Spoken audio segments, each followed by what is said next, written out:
Hi, we are at Automotive Campus in Helmond, which is home to the student team in motion, who we are proud sponsor of. They made a very interesting race car.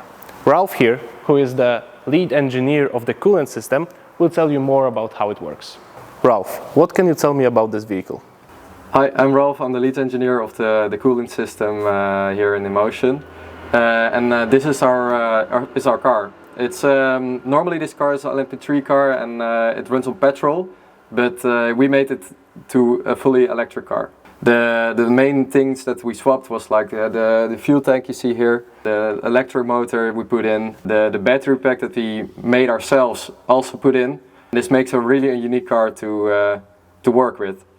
We also drove a lot of demo laps with it, and right now, as we speak, we are upgrading the car so that we can charge in 4 minutes. But why electric? What inspired you to actually follow that path? Yeah, you see that the future of electric racing that goes to electric. Looking at Formula 1 goes to Formula E, but in Le Mans you don't really have that conversion yet. So we want to be the first in that step. And yeah, tell the world and look at the world that says, okay, electric is also possible for endurance. Because if it works in endurance racing, if it works for 24 hours, it also works in society, so you can switch to electric cars. So what are your plans for this vehicle? Are you trying to drive it for 24 hours? Yeah, our dream is obviously to drive the 24 hours of Le Mans and show the world that we can drive 24 hours with an electric vehicle. With that comes also the charging that we have to decrease. That's also something in society you see that mainly people choose not to drive an electric car because it charges so low. Yeah, it's a big issue. So we want to showcase the world with this car to see that it's possible to drive electric for a long time. Let's now briefly talk outside of the vehicle. What are the key points that you can showcase? Yeah, here. To begin, you can see there's no engine because it's electric. So we put, instead of the engine, we put our battery box, our power source of the car. And behind that we needed some electromotors, so we put them also there. It was really complex to look into it because you have all the suspension and stuff that also have to work out for different weights. Also, you can see here, normally you would just fuel the tank here, but now there's a charging port. You can see here, it's just a normal charging port, and it also works for the charging rate we do. So basically, if we put on our technology in a normal car, it should just charge as normally. Cool. And were there any obstacles that you met? Because I believe that it just doesn't come together naturally, right? Yeah, for sure. Yeah, one thing is like the engine would normally be like a more structural part of the car. So it's just when there are a lot of loads or a lot of accelerations on the car, it has to be really strongly built. So we swapped that out, but we needed some also really strong components. So we made the battery box with extra materials and stuff, so it can just withhold all the strength it had with the engine. And we needed also to make a custom tubular frame. You see it in blue here. It should fit the electromotors and the gearbox itself. So that has to be also designed customly with some of our engineers.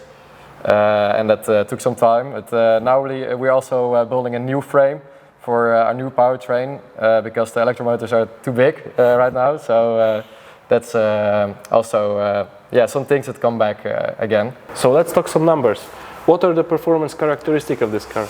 Yes, firstly our electromotors, we have two of them. So both of them combined we have a power of 800 kilowatts, that's more than 1,000 horsepower. Needs also some cooling, so we have when we are racing performance, we have like 10 kilowatts of cooling power for the powertrain itself. So think about the inverters that gives the power to the electromotors, and also the electromotors that get cooled. Our cooling capacity of our battery coolant loop, that goes to 12 kilowatts for ambient temperature as hot as the battery. So for example, if the batteries are 35 degrees Celsius and the ambient temperature is also 35 degrees Celsius, we can cool with 12 kilowatts, but if it cools down with the ambient temperature, for example, it's 5 degrees Celsius outside, our cooling capacity increases a lot, so we can cool with like about 25 kilowatts. So that's really important also for our battery, because for our 4-minute charging time, you really need that cooling capacity. Battery itself gives 800 volts of power, and when charging we have about 350 amps that goes through these cables.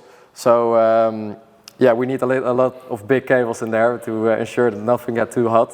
What about speed? Yeah, we go to 200 kilometers an hour in 7 seconds. We want to upgrade our powertrain in the future also, maybe by adding another smaller battery pack inside of the car. That will give us an even better acceleration, and then it will go in 10 seconds, it will go to 300 kilometers an hour. Wow. So how will you manage all that heat? Do you have some proprietary system, or? Yeah, we have a two-phase system. So firstly, a coolant loop goes through our battery pack. That is a water glycol mix that you can see in a lot of normal cars. But we have attached another loop on that transfer the heat from one loop to another. And that's a refrigerant loop, that's two-phase. So we have two huge compressors that gives about 4 kilowatts of input power, but gives out 12 kilowatts of cooling power. So efficiency of 3 times. So 3 times more power of cooling that goes into it. We have some pumps that pump really fast, so we get 80 liters of water glycol mix a minute that goes through those hoses. Cool. From what you are saying, it seems that the electrical components that are in this vehicle are very important. How do you ensure that they will stay operational in such extreme? So to ensure those the voltages and stuff and the currents that goes through the car, it all just goes the way you want it to go. We have a lot of sensors in the car, a lot of safety measures we take in our computing systems, so that everything works as wanted. As you can see, we have a lot of electric cars have this also. Has a safety button. This is a kill switch. If you press that button, the electronics of the car just all goes down, and the car stops moving, and the high voltage at 800 volts just cuts off of the car, so the driver can step out of the vehicle safely. We got also a fire extinguisher. For example, if the battery pack gets too hot and there goes too high of a current through it, you want to get the driver to be safe as possible. So we have also an extinguisher in it. On the side of the car we have some rings you can pull, and then the extinguisher will go off to prevent any damages that can occur inside of the cabin of the car. So, what are your plans for the future of this car? Yeah, firstly we want to get more feeling for racing, because right now we are more like an R&D team. And we want to go to a race team in the upcoming years. So firstly we're going to the Supercar Challenge. That's a 1-hour race with a lot of different cars, different concept cars, for example also hydrogen. And then we can really show our racing capacities. From them we want to drive longer races until we get to the 24. To get to the 24 we also need some other things in the future. For example, the 4 minutes racing for the 4 minute charging time is really nice, but we want to get even closer to that 1 minute, because that's how long a pit stop normally takes in a 24-hour race. Yeah, we really want to get a more feeling about racing as a whole, because like for a pit crew, for example, we don't have that as of now. We're looking for tire partners, and we're getting into that in the future. Yeah, well, that all sounds really nice. We would like to wish you good luck. Thank you very much for the interview. Yeah, thank you as well.